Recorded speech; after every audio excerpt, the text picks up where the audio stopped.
लोगोफोर बर' राजखान्थिजों लोब्बा थानाय नोंथांमोना मोनसे भिडिअ लाबोलायबाय आरो बे भिडिअआव नोंथांमोना आंनि मोननैसो एनालाइजखौ बुंनो नागिरगोन आरो बे एनालाइजफोरा गासैबो हाइपोथेटिकेल माने गोसोआव मोनसे सानखांनाय फैदों दुखु नांदों आरो बे जाथायफोरखौ नुनानै गोसोआव मोनसे गाबखांनाय फैदों मा जोंनि हारिनि गेजेराव गुलाय गुजाया माब्लाबाबो जोबा नामा थांनाय समाव हिरा सरन्या बिथाङा खननै टार्म्स क'क्राझार लकसभा एमपि खौ लाबाय 10 बोसोर आरो बे बाराव जों मोनसे अद्भुत नुनो थांगासिनो दङ इउपिपिएलआ गावसोरनि केन्डिडेटखौथ' फोसावबाय जयन्त बसुमतारी आरो बिनि दुखु मोननायाव राजु नार्जारिया मा रिजाइन होदों बेबायदि खौरां ओंखारनानै फैदों आरो प्रमद बर' बिथाङा आरो गुबुन गुबुन दैदेनगिरिफ्रा बिखौ बुजायनानै प्रलोभन होनानै फिन पार्टियाव लाबोफिननो नाजादों बे जाबाय इउपिपिएलनि थासारि स' इलेक्शननि समाव गोबां मानसिनि साननाय हनाया बायफ्लेलाङो आरो गोबां सानियाबो मा जायो साक्सेस जायो बेखौनो होनो भाग्य बेखौनो होनो राजभोग जानायनि खाफाल दा बिपिएफनि जि थासारि बे थासारिखौ आं नोंथांमोननो बुंनो नागिरदों बेवहाय सासे सेंग्रा गथ' पृथ्वीराज नारायण देबमेस बेनि नामखौ बयबो खोनागासिनो थादों आरो बियो मा खालामदों बियो ओरैबायदि दाबि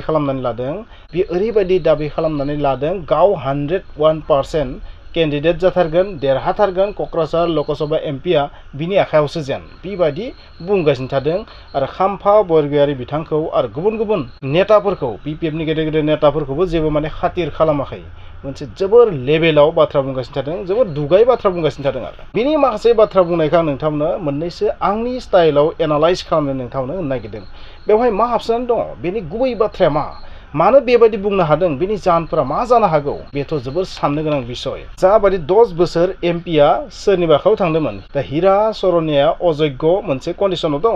आरो बिनि सोलाय मा आरोबाव बेबायदि सासे अद्भुत जोनोम जालायबाय नामा आंथ' बेबायदि सानखांनाय फैदों खाम्फा बरगयारी डाঙৰীয়াই 2020 চনত ডেপুটি চিফ হৈ থকাৰ সময়তেই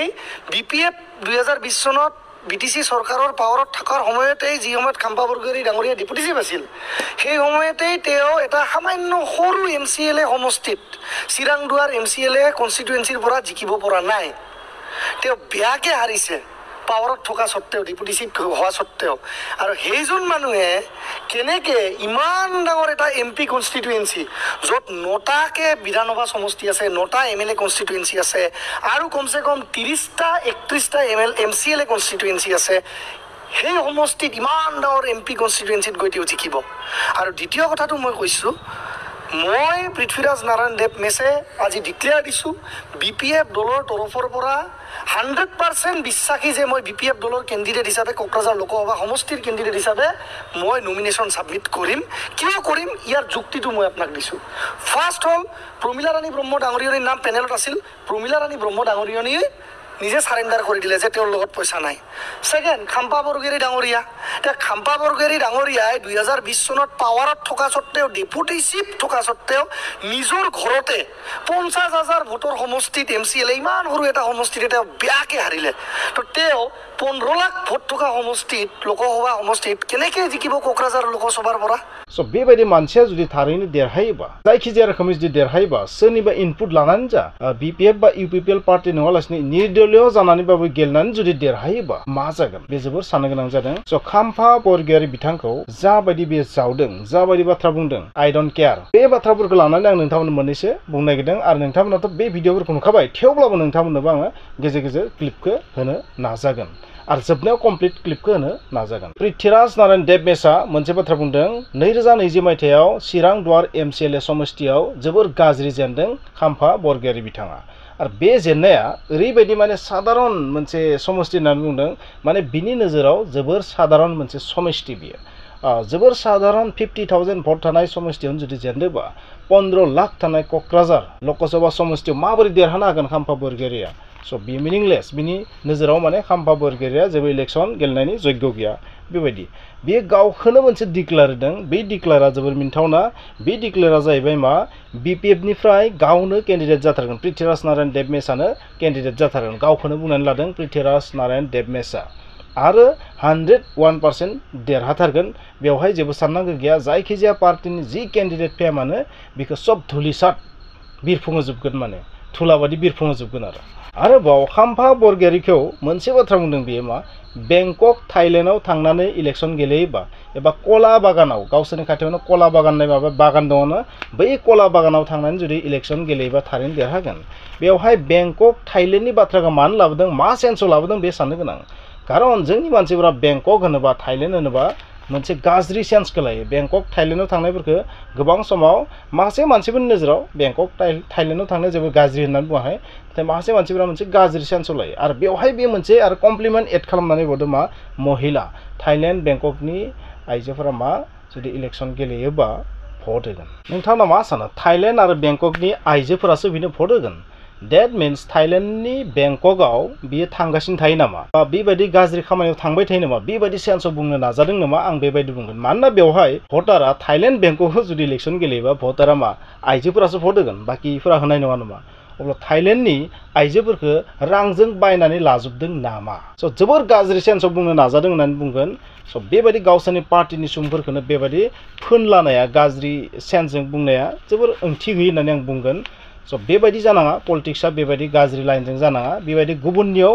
गाज्रि मोनसे दुन्नाम बदनाम होनानै पलिटिक्सआ जानो नाङा रियेल जानांगौ पलिटिक्सआ बेबायदि माने गाज्रि मुं सुनानै बेबायदि पलिटिक्स गेलेनो नाङा होननानै आं बुंगोन जायखिजाया पलिटिक्सआवथ' गाज्रि मोजां गासैबो सोलिखायो गुबुननि डिमेरिट्सखौ माबोरै दिहुननांगोन बेखौ नाजाखायो नालाय स' थाइलेण्ड बेंककखौ लाबोनायनि ओंथिखौ नोंथांमोना आइडिया खालामदोंबा मिथिगोन जायफोरा थाइलेण्ड बेंकक बा बेबायदि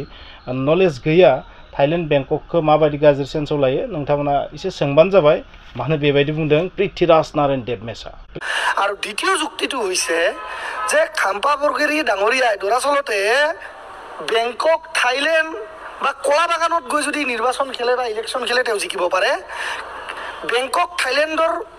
মাতৃ সমাজে বা মহিলাসকলে তেওঁলোকক ভোট দিব পাৰে খাম্পা বৰগয়াৰীক কিন্তু খাম্পা বৰগয়াৰীক মই ইণ্ডিভিজুৱেলি কৈছোঁ BPF দলক কোৱা নাই দেই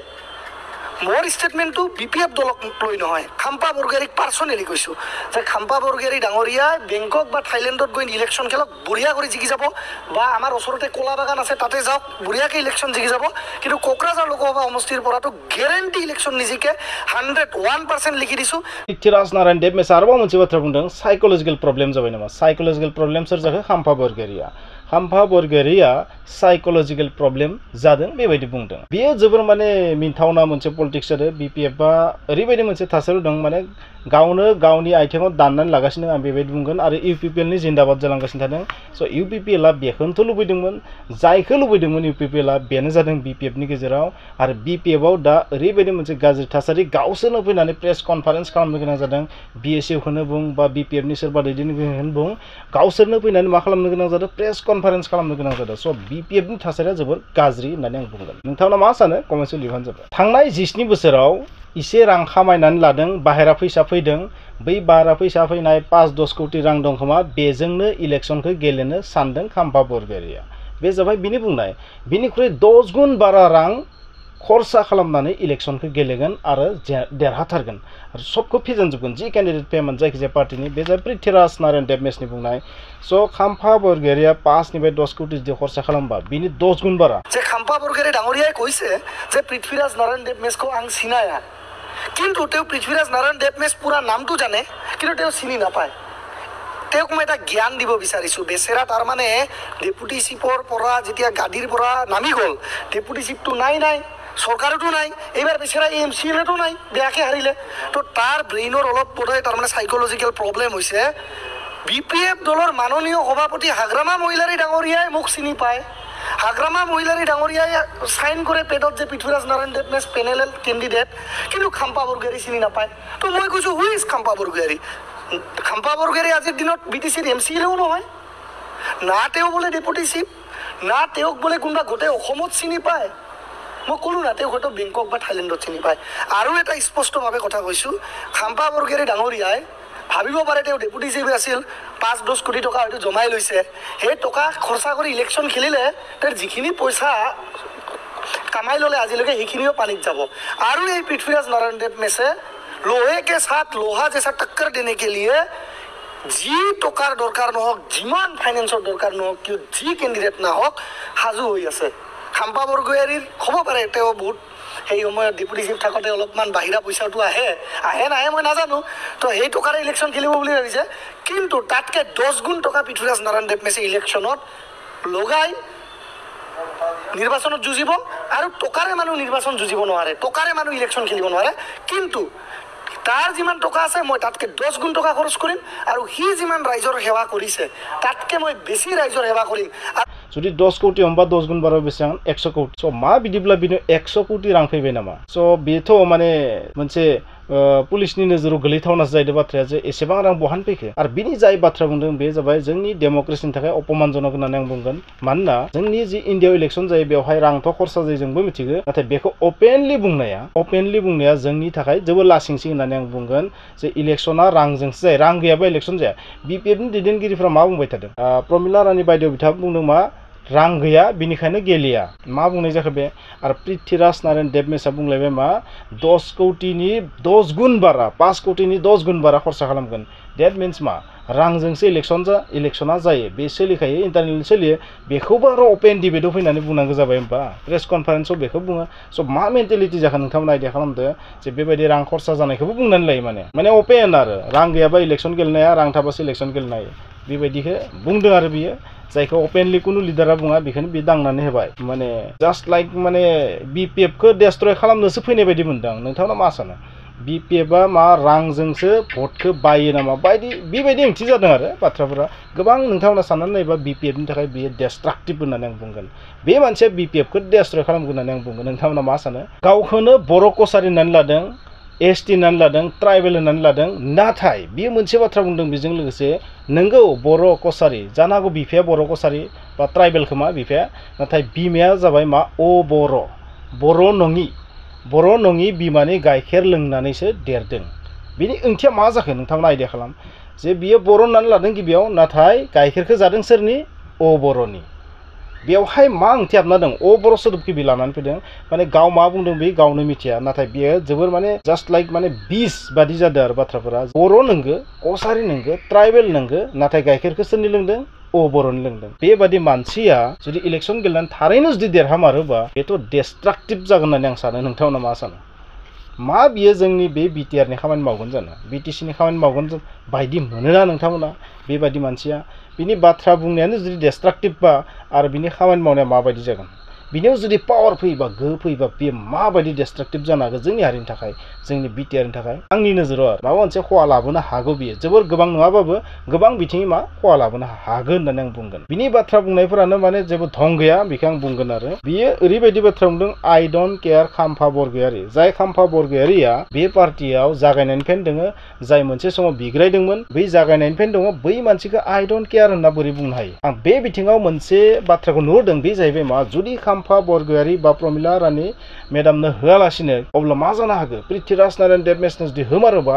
मा जानो हागौ बेवहाय गोबां मोनसे बिशृंखल नुनो हागौ बिपिएफनि गेजेराव जानो हागौ खाम्फा बरगयारी बिथाङा पार्टिखौबो नागारनो हागौ आं बेबायदिसो बुंगोन थारैनो हाग्रामा महिलारिया जुदि पृथ्वीराज नारायण देवमेसनो जुदि केन्डिडेटखौ होमारोबा बेखौनो जुदि केन्डिडेट खालाममारोबा खाम्फा बरगयारीनि स्टेटासा मा जागोन थारैनो बे पार्टिखौ नागारनो हागौ एबा गोबां दैदेनगिरिफोरा मा खालामनो हागौ बिपिएफखौ नागारनो हागौ स' बिपिएफनि थाखाय बेयो ब्लेक डे जानो थांगासिनो दं होननानै आं बुंगोन बा इउपिपिएलनि थाखाय बेयो मा गल्डेन डे जानो थांगासिनो दं होननानै आं बुंगोन स' बे मानसिया खिन्थु बिपिएफखौसो फोजोबस्रांनो फैदों खोमा आं बेबायदि मोनलायलांबाय नोंथांमोना मा सानो बबेखानि इउपिपिएलआथ' जोबोर मोजांसो मोनदों नङा होमबा स' बर'नि फिसा नोंगो नाथाय गाइखेरखौ सोरनि लोंदों बर'नि स' बर' जि कनसेप्ट बिनि ब्रेनाव दङ दाबो आरोबाव मोनसे गिलु बालु बाथ्रा बुंबावदों बे जाहैबाय मा क'क्राझार लकसभा समष्टियाव क'क्राझार लकसभा बियाबाव 30% जाबाय ट्राइबेल 70% जाबाय नन ट्राइबेल जिहेतु बियो नन बर' बिमानि गाइखेर लोंनानैसो देरदों स' 70% टारगेट खालामनानै बुंदों नामा बिदिब्ला 30% ट्राइबेल स' बेबायदि बिथिङाव खाम्फा बरगयारी बिथाङा माबोरै इलेक्सन देरहानो हागोन खिन्थु गाव मानो देरहागोन गावदि मा गाइखेरखौ सोरनि लोंदों बर'नि गाइखेर लोंदों ना बेनिखायनो बै 30%आ बिनो भट होगोन बेवहाय आं मोनसे बाथ्राखौ सानखांदों मा बिदिब्ला हिरा सरनिया गैयिनि थाखाय बे बाराव बेखौ सिं टारगेट खालामदों नामा बिनि थाखायसो बेबायदि पावारफुल जादों नामा मा बिनियाव गोबां रांखावरि फैदों नामा मा गोबां बेकग्राउन्डनिफ्राय आन्डारग्राउन्डनिफ्राय बिखौ मदद खालामदों नामा बे साननो गोनां जादों दे बर' रायजो राजाफोरा मा बियो गोबां बेबायदि बेकग्राउन्डनिफ्राय माबा मोनसे मोनदों नामा जे गोनाय मोनदों नामा ना ओरैनो सा सा बुंदों आन्डारग्राउन्डआव हेफाजाब खालामदों नामा जाबायदि हिरा सरनियाखौ हेफाजाब खालामदोंमोन जायनि जाहोनाव बियो देरहानो हादोंमोन मा बे बाराव हिरा सरनिया अजग्य जानायनि उनाव बे बाराव बेसो थांगोन नामा बेखौ टारगेट खालामदों नामा बर' नङिफोरा ट्राइबेल नङिफोरा बे साननो गोनां जादों बेबायदिसो ओंखारनानै फैदों बाथ्राया नङाबा एसेबां मा दमजों एसेबां बाथ्रा बुंनो हादों मैया दाखालिनि सासे उन्दै गथ'आ मा बे हिरा सरनियानि क्लन नामा बिदिब्ला जे हिरा सरनियाथ' अजग्य जाबायानो नेक्स्टआव जाय फैबाय दोङो बियो मा बेबायदि क्लन नामा सासे नोंथांमोना मोजाङै सानना नाय बियो मा बुंदों नोंथांमोना जोबोर मोजाङै सानना नाय बियो गावखौ बुंदों मा बर' बुंदों कसारि बुंदों ट्राइबेलबो बुंदों नाथाय बियो गाइखेरखौ सोरनि लोंदों अ बर' बिमानि स' बर' अ बर' कनसेप्टआ बिनि ब्रेनाव दोङो रायजोफोर गोसोआव लाखि যদি তেওঁ ইমানেই ভাল আছিলে ডেপুটি চিফ হৈ থকা সময়ত তেতিয়াহ'লে BTCয়ে যে অসম চৰকাৰৰ পৰা প্ৰপৰ্চনেট ফাণ্ডিং পাব লাগে আসামনি 10% বাজেটখौ BTCয়া মোনাংগো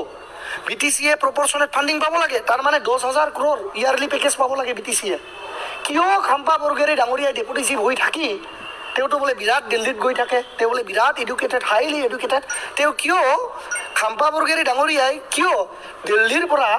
BTCৰ কাৰণে 10,000 কোটি টকাৰ বাজেট আনিব নোৱাৰিলে কিয় পৰা নাই আৰু সেকেন্ড কথাটো হৈছে মই এতিয়া যদি কওঁ এই বাজেটক লৈ কথাটো যে 10,000 কোটি টকাৰ কথাটো BTC বাজেটতে আৰু BTCৰ একৰ্ডতে উল্লেখিত আছে BTCৰ যিটো 2003 চনৰ একৰ্ড তাতে স্পষ্টভাৱে লেখা আছে proportionate funding proportionate budget of plan fund would be allotted to the Bodoland territorial council from the state of Assam. তাক লৈ খাম্পা বৰগেৰী ডাঙৰীয়া 17 বছৰে কি ঘোঁৰাৰ ঘাস কাটিছিলে আৰু লাষ্ট একদম লাষ্ট পইণ্টটো মই কৈছোঁ point to point straightforward I don't care এনিৱান মই কাকো ভয় নকৰোঁ মই এটাই কথা কওঁ পৃথ্বীৰাজ নাৰায়ণ দেৱ মেছ বড়ো কছাৰী পৃথ্বীৰাজ নাৰায়ণ দেৱ মেছ ট্ৰাইবেল নিফিচা কিন্তু মই নন ট্ৰাইবেল বা অবড়ো মাতৃ দুধ খাই গাখীৰ খাইয়ে ডাঙৰ হৈছোঁ তো গতিকে এটা কথা মনত ৰাখিব BTCত কিন্তু 30% হে ট্ৰাইবেল ভোট আছে আৰু 70% non tribal vote Kokrajhar Lok Sabha সমষ্টিত এইখিনি যদি বুজি পায় খাম্পা বৰগেৰী ডাঙৰীয়াই তেখেতে খেলক ইলেকশ্যন খাম্পা বৰগেৰী ডাঙৰীয়াক কেনেকৈ ধূলিত ছাত কৰি দিব লাগে ময়ো জানো আই ডোণ্ট কেয়াৰ খাম্পা বৰগেৰী